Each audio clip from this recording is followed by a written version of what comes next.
லால்லட்ட நுதுரு முகுதேதி Iran என்னவற்றை அமெரிக்காவின் பிரகாரியாக் என்பதாக திவேன பத்திரிகையின் இந்த செய்தியை இவ்வாறு தரப்பட்டிருக்கிறது. ஏனைய தமிழ் நாளிடுகளும் இதனை பிரதான தலைப்புச் செய்தியாக தந்திருப்பதை நாங்கள் அவதானிக்கலாம். எனவே கப்பல் மூழ்கியமை குறித்து விசாரணைகள் ஆரம்பிக்கப்பட்டிருப்பதாக கடற்படை பேச்சாளர் தெரிவித்திருப்பதான கருத்தும் வெளியாகி இருக்கிற அதே நேரத்தில் ஈரான் கப்பல் வந்தது எப்படி என்பதான கேள்வியை நாமல் எம்பி எழுப்ப, அதே நேரத்தில் ஏன் இதனை மீட்டெடுத்தோம், மனிதாமான ரீதியில் இந்த மீட்பு நடவடிக்கை மேற்கொள்ளப்பட்டது என்பதாக அமைச்சர் விஜித ஹேரத் நேற்றைய தினம் இது பற்றி நாடாளுமன்றத்தில் வெளிப்படுத்திய கருத்துக்களும் வெளியாக இருக்கின்றன.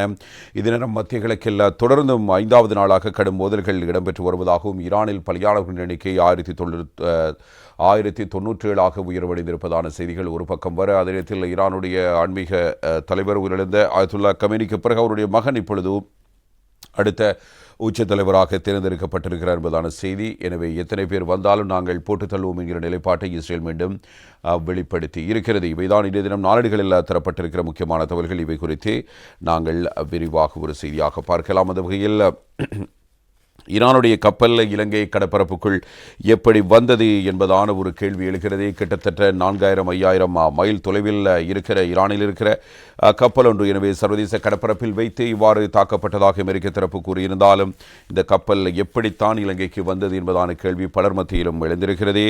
எது எவ்வாறு இருப்பினும் என்னதான் நடந்தது என்பதை பற்றி யாராலும் கூற முடியாது. எனவே கடற்படையினர் மீட்பு நடவடிக்கையில் ஈடுபட்டிருந்தார்கள். அவர்கள் இது தொடர்பில் விசாரணைகளை மேற்கொண்டு வருவதாகத்தான் கூறியிருக்கிறார்கள். ஆனால் அமெரிக்கா இதற்கு வேறு பதிலை அளித்திருப்பதை நாங்கள் இங்கே அவதானிக்கிற விடயம். இலங்கை கடற்பரப்புக்கு அருகில் ஈரானிய கடற்படை கப்பல் மீது அமெரிக்க நீர்மூழ்கி கப்பல் தாக்குதல் நடத்தியதில் குறித்த கப்பல் மூழ்கடிக்கப்பட்டிருக்கிறது. இந்த கப்பல் இருந்த 100க்கும் மேற்பட்டோர் பலியாகி இருக்கலாம் என அஞ்சப்படுவதோடும் 32 பேர் இலங்கை கடற்படையினரால் மீட்கப்பட்டிருக்கிறார்கள். இந்தியாவின் விசாகப்பட்டினம் துறைமுகத்திலிருந்து ஈரானுக்கு திரும்பிச் செல்லும் வழியிலேயே இந்த சம்பவம் நேற்று அதிகாலை 4 மணி அளவில் இடம்பெற்றுள்ளதாக தெரிவிக்கப்படுகிறது.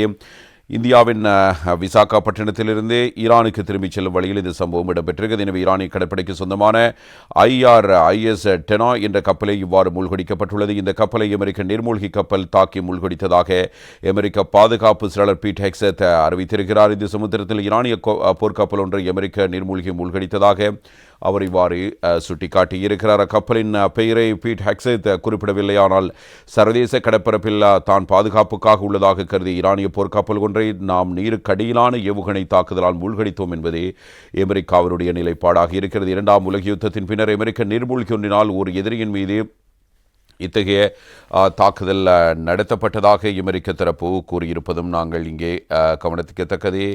இந்த நேரத்தில் இலங்கையின் தென் கடற்பரப்பில் காலி கடலோரத்தில் இருந்து சுமார் 40 கடல் மைல் தொலைவில் ஈரான் கடற்படைக்கு சொந்தமான IRIS டெனா என்ற போர்க்கப்பல் மூழ்கி விபத்துக்குள்ளாகி இருக்கிறது. நேற்று புதன்கிழமை அதிகாலை இந்த கப்பலிலிருந்து கடல்சார் மீட்பு ஒருங்கிணைப்பு மையத்துக்கு அவசர உதவி கோரிக்கை விடுக்கப்பட்டுள்ளது. அதற்கமைய இலங்கை கடற்படையினுடைய துரித நடவடிக்கைக்கமைய 32 பேர் மீட்கப்பட்டதாகவும் மேலும் பல சடலங்கள் கண்டுபிடிக்கப்பட்டுள்ளதாகவும் கடற்படை பேச்சாளர் கமாண்டர் புத்திக சம்பத் தெரிவித்திருந்தார். இந்த சம்பவம் குறித்து விசேட ஊடகவியலாளர் மாநாடும் நேற்றைய தினம் இடம்பெற்றிருந்தது குறிப்பிடத்தக்கது என்பதையும் நாங்கள் இந்த இடத்தில் சுட்டிக்காட்ட வேண்டும். எனவே அமெரிக்காவினுடைய இந்த தாக்குதலில் ஈரான் கப்பலுக்கு என்ன நடந்தது என்பது தொடர்பான அறிவிப்பாக இந்த செய்தி இவ்வாறு தரப்பட்டிருக்கிறது.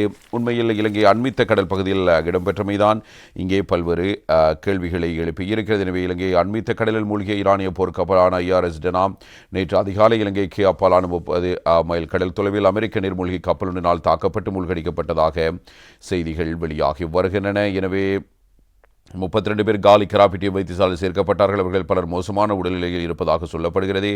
101 பேரை காணவில்லை. அவர்கள் உயிரிழந்திருக்கலாம் என்று சொல்லப்படுகிறது. இந்தியாவில் இடம்பெற்ற பயிற்சி நடவடிக்கை ஒன்றின் பின்னர் நாடு திரும்பிக் கொண்டிருந்த போது இந்த சம்பவம் இடம்பெற்றிருக்கிறது. இந்த சமுத்திரத்தில் உள்ள அமெரிக்க கப்பல்கள் மீது தாக்குதல் நடத்த ஈரான் முயற்சித்து வரும் நிலையில் இந்த தாக்குதல் இடம்பெற்றிருக்கிறது என்பதாக அமெரிக்க தரப்பு கூறுகிறது. இதேவேளை இலங்கை அண்மித்த கடலில் ஈரான் கடற்படை கப்பலை அமெரிக்கா மூழ்கடித்ததாக அமெரிக்க பாதுகாப்பு செயலர் ஹெக்ஸத் இவ்வாறு கூறியிருக்கிறார்.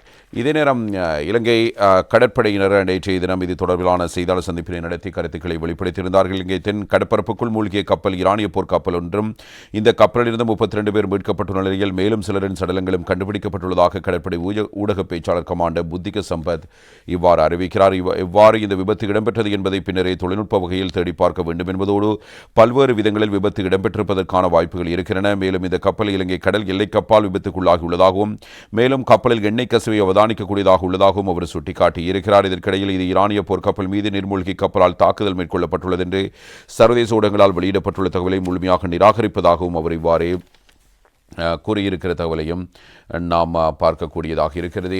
எனவே அவர் இதை பற்றி கருத்து வெளியிடும் போது இது பற்றி தங்களுடைய நிலைப்பாட்டை இவ்வாறு வெளிப்படுத்தியிருக்கிறார். எனவே அமெரிக்கா கூறுவது போன்றோ இது நடந்தது என்பதையும் முழுமையாக ஏற்றுக்கொள்ளாத ஒரு சூழ்நிலையில் அவரால் இந்த கருத்துக்கள் முன்வைக்கப்படுகிறது.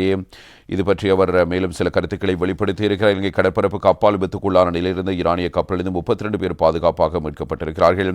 ஏனையவர்களை தேடி கண்டுபிடிக்கும் பணிகள் இடம்பெற்று வருகின்றன. நேற்று காலை 5 மணி அளவில் கடற்படைக்கு கிடைத்த தகவலுக்கு அமைய விரைந்து செயற்பட்டு மனிதாபிமான உதவிகளை வழங்கும் நோக்கில் விரைந்து தேடுதல் நடவடிக்கை மற்றும் மீட்பு பணிகள் முன்னெடுக்கப்பட்டிருந்தன. இதன்போது மீட்கப்பட்டவர்களிடம் முன்னெடுக்கப்பட்ட விசாரணைகளின் போது அவர்கள் ஈரானிய சேவை பிரிவுக்குரிய பணியாளர்கள் என்பது தெரியவந்தது. அதேபோல் அந்த சந்தர்ப்பத்தில் அவர்களுக்கு அவசர வைத்திய சிகிச்சைகள் அவசியமாக இருந்ததையும் அவதானிக்கக்கூடியதாக இருந்தது. உடனடியாக இருந்தவர்களை மீட்டு மேலதிக மருத்துவ சிகிச்சைகளுக்காக காலி கராப்பிட்டிய வைத்தியசாலையில் அனுமதிக்க நடவடிக்கை எடுக்கப்பட்டது.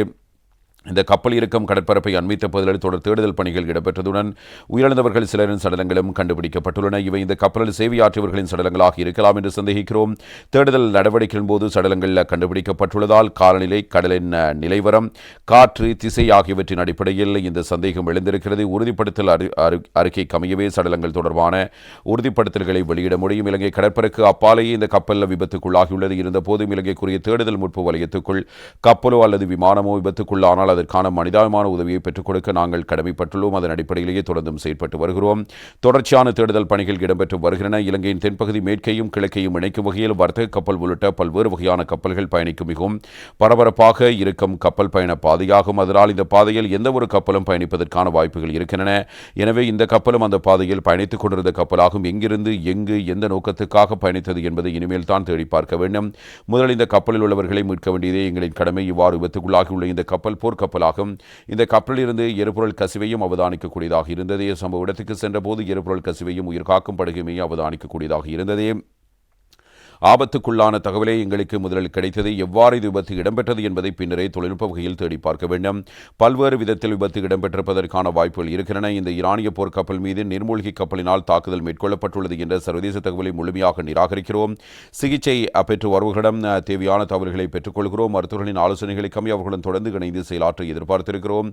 சடலங்களின் எண்ணிக்கை சரியாக உறுதிப்படுத்த முடியாமல் இருக்கிறது. இந்த கப்பல் இலங்கைக்கு வருவது தொடர்பில் எந்த கோரிக்கையும் முன்வைக்கப்பட்டதா அல்லது இந்த கப்பலின் பயணப்பாதை என்பனவற்றை விசாரணைகளின் பின்னரே கூற முடியும். இந்த நிலைமையில் கருத்தில் கொண்டு இந்த கப்பலின் மீட்பு பணிகளுக்கு பாதிப்பு ஏற்படாத வகையில் மீனவர்கள் அவர்களின் கடமைகளை செய்வார்கள் என்று எதிர்பார்க்கிறோம். தற்போது வரையில் மீனவர்கள் எம்முடன் ஒத்துழைப்புடன் செயற்பட்டு வருகிறார்கள். இந்த கப்பலில் சிவிலியர்களும் இருப்பதற்கான வாய்ப்புகள் இருக்கின்றன என்பதாக இவ்வாறு கடற்படை ஊடக பேச்சாளர் நேற்றைய தினம் இது பற்றிய கருத்துக்களை வெளிப்படுத்தி இருக்கிறார்.